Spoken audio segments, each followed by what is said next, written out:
Basically mind game है। ये आपका मेन स्विच आपका ब्रेन है।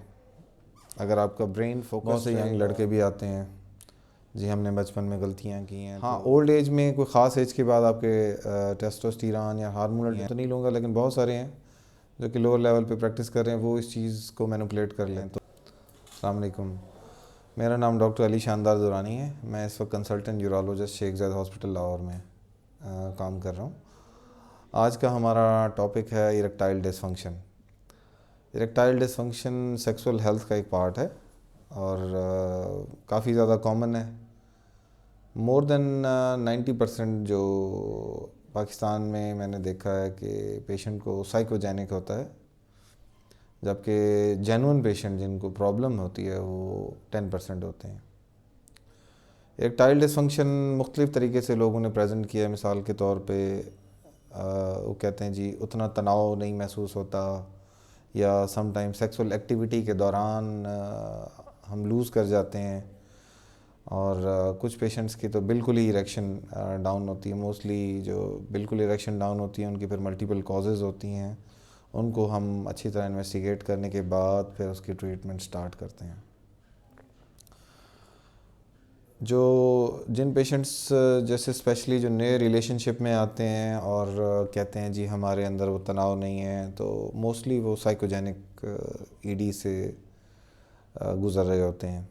सम टाइम पेशेंट्स में रिलेशनशिप इशू होता है, सम टाइम वर्क स्ट्रेस होता है, क्योंकि सिंपल रूल है जो कि मैं हर पेशेंट को बताता हूँ कि erectile dysfunction basically mind game है। ये आपका मेन स्विच आपका ब्रेन है। अगर आपका ब्रेन फोकस्ड रहेगा तो आपकी इरेक्शन भी मेंटेन रहेगी। अगर आप फोकस लूज़ कर जाएंगे तो इरेक्शन भी डाउन हो जाएगी।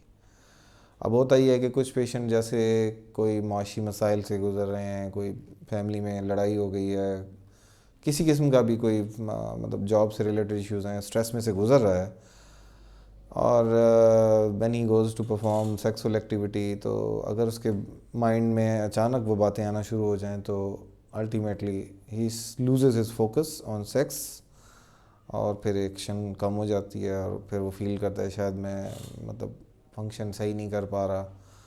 फिर ये एक सर्कल स्टार्ट हो जाता है बेसिकली। अब वो जब उसको लगता है कि मैं नहीं कर पाऊँगा, तो ये भी उसके जहन में बैठ जाता है, डिप्रेशन शुरू हो जाती है, और अल्टीमेटली वो अपनी सेक्सुअल एक्टिविटी और सेक्सुअल हेल्थ से सेटिस्फाई नहीं होता।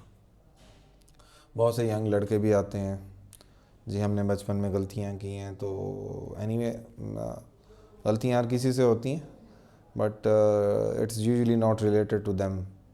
उन गलतियों से इसका कोई ताल्लुक़ होता नहीं है। लेकिन हमारे बहुत से जो प्रैक्टिशनर्स हैं, स्पेशली मैं किसी का नाम तो नहीं लूँगा, लेकिन बहुत सारे हैं जो कि लोअर लेवल पे प्रैक्टिस कर रहे हैं, वो इस चीज़ को मैनिपुलेट कर लेते हैं। तो इसमें परेशान होने की ख़ास बात नहीं होती। जस्ट आपको काउंसलिंग की ज़रूरत होती है, मिलना होता है, मे बी सम टाइम थोड़ा बहुत मेडिसिन हेल्प कर सकती है, बट इसका कोई ग्रेव डिसऑर्डर नहीं होता जिसके लिए आपको परेशान होने की ज़रूरत होती है। हाँ, ओल्ड एज में कोई ख़ास एज के बाद आपके टेस्टोस्टेरोन या हार्मोनल डिसफंक्शन की वजह से अगर ईडी हो रही है, या कोई पुराने बीमारी जैसे ओल्ड हाइपरटेंशन है, डायबिटीज़ है, उसकी वजह से इरेक्शन के इश्यूज़ आ रहे हैं, तो अल्टीमेटली फिर आपको उसकी ट्रीटमेंट स्टार्ट करनी पड़ती है। तो अगर आपके जहन में कोई किस्म का क्वेश्चन हो, आप कुछ जानना चाहें, आप मेरे क्लिनिक पे रब्ता कर सकते हैं। इन्फो फॉर पेशेंट से आप डायरेक्टली भी कांटेक्ट करके मेरी अपॉइंटमेंट ले सकते हैं। तो इंशाल्लाह I will be there to help you out. अल्लाह हाफिज़।